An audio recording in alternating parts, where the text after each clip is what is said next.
Bonjour à toutes, bonjour à tous, j'espère que vous allez bien.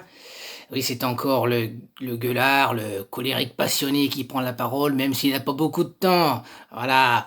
Alors aujourd'hui, je vais vous parler de la Convention citoyenne pour le climat. Quel beau mot alors, mais quel... Bon, je vais vous parler des propositions qui m'ont fait un peu bondir. Notamment la proposition qui vise à baisser la vitesse sur les autoroutes de 130 à 110 km à l'heure. Je précise, comme cela m'a été rappelé, je le salue au passage, la personne qui me l'a rappelé, que c'est une émanation du mouvement des Gilets jaunes. Cette convention citoyenne a été choisie pour répondre à la crise des Gilets jaunes. 150 Français triés sur le volet. J'aimerais bien savoir, nous aimerions savoir les critères. 150 Français triés sur le volet qui ont concocté 150 propositions au bout de 9 mois de travail.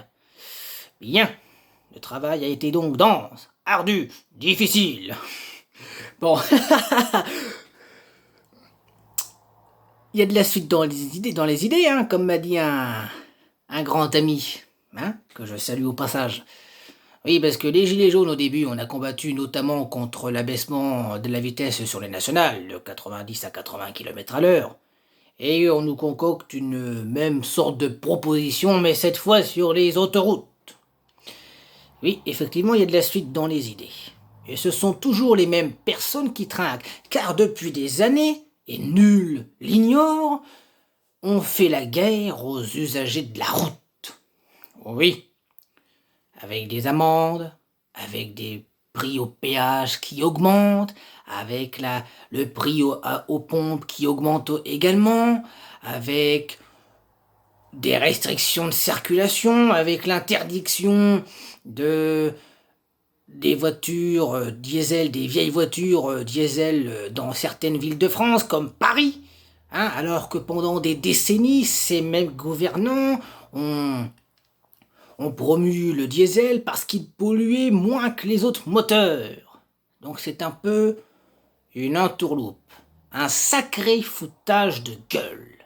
Bon. Une autre proposition aussi, qui fait un peu bondir, qui fait réfléchir plutôt, c'est par rapport à l'isolation des habitations françaises. 40% d'entre elles seraient énergivores et seraient mal isolées. Alors, c'est très bien de vouloir un plan d'isolation, mais par quelle piste de financement? Comment Augmentation des impôts? Augmentation des taxes? De nouvelles normes qui seraient pondues pour grappiller dans le portefeuille des ménages français? Encore? Toujours les mêmes qui trinquent? Qui trinqueraient? Non. Non. On est fatigué, on est usé de toujours donner. Toujours donner. Je devrais peut-être me taire parce que je suis encore jeune, je suis pas encore dans la vie active. Je m'excuse, je suis peut-être pas à ma place. Mais je pense quand même à vous tous et je pense à mon avenir, quoi. Voilà, c'est peut-être déplacé, je m'excuse, hein, mais bon, voilà. On va chercher de l'argent dans les usagers de la route, on va chercher de l'argent dans tous les ménages français. Hein. Par contre, dans certaines catégories, on va jamais chercher de l'argent, on va jamais les titiller. Vous savez lesquels je veux parler? Par exemple, les avions et les cargos. Parce qu'un aller-retour de cargo, en termes de pollution, ça équivaut à 1 million de voitures. Qui c'est qui pollue le plus? Voilà. Bon, alors ça devient usant, ça devient rageant, ça devient frustrant. Voilà. Alors, il y a une proposition qui est quand même pas mal, mais qui n'est pas encore bien aboutie, c'est le développement du rail. Le rail. Il faut savoir que le rail français, surtout le fret ferroviaire, il n'appartient plus à l'État français. Il appartient surtout aux Allemands et aux Italiens, majoritairement, et un peu d'Espagnols aussi. Voilà. D'où c'est que je sais ça? C'est des cheminots qui me l'avaient dit pendant la grève contre la réforme des retraites. Voilà, j'ai des contacts un peu partout. Bon.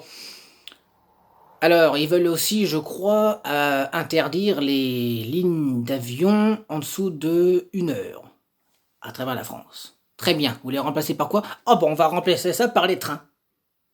Les petits bonhommes. Les lignes de train locales ont été supprimées sous prétexte de la rentabilité. Vous savez, cette fameuse rentabilité qui fait fermer nos services publics dans nos campagnes, les boulangeries, les épiceries, les écoles et même les gendarmeries. Allez, vous voulez remplacer les lignes d'avion locales par des lignes locales de train qui ont été supprimées. Il y a de la suite dans les idées, oui mon petit père, je suis d'accord. Non, soyons sérieux.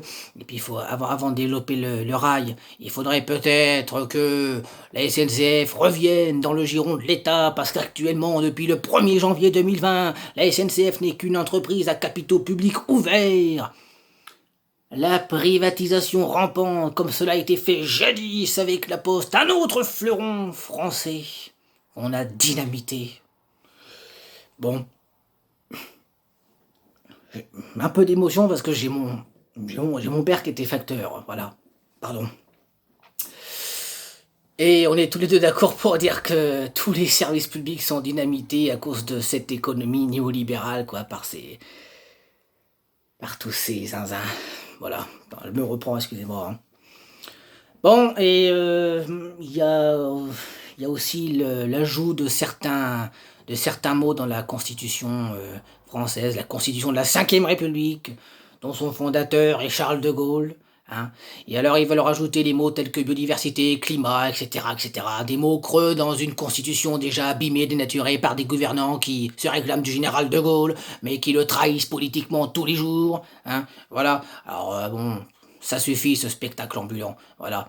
Par contre, nous n'avons pas vu, de proposition qui vise à la construction générale de réserves d'eau, qui faciliterait le travail de nos agriculteurs, surtout dans ces périodes de sécheresse que l'on connaît depuis maintenant 3-4 ans. Voilà, des réserves d'eau qui serviraient à ce que les territoires ne soient plus asséchés, à ce que les cultures soient irriguées de façon convenable et à ce que le bétail ne manque pas d'eau. Voilà. Mais ceux-là, les escrologistes, hein, certains aiment beaucoup quand je dis escrologistes, ils n'y pensent pas. Alors ils ne sont pas véritablement des défenseurs de la nature, de la biodiversité. Voilà. Ce qu'ils veulent simplement, c'est défendre cette certaine écologie politique qui vise simplement à nous punir et à nous réprimer, nous, les petits cons, les petits gueux que nous sommes. Voilà.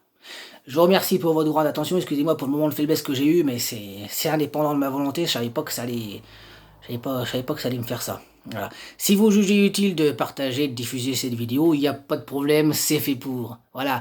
Merci beaucoup encore une fois et un très bon courage à vous tous et portez-vous bien.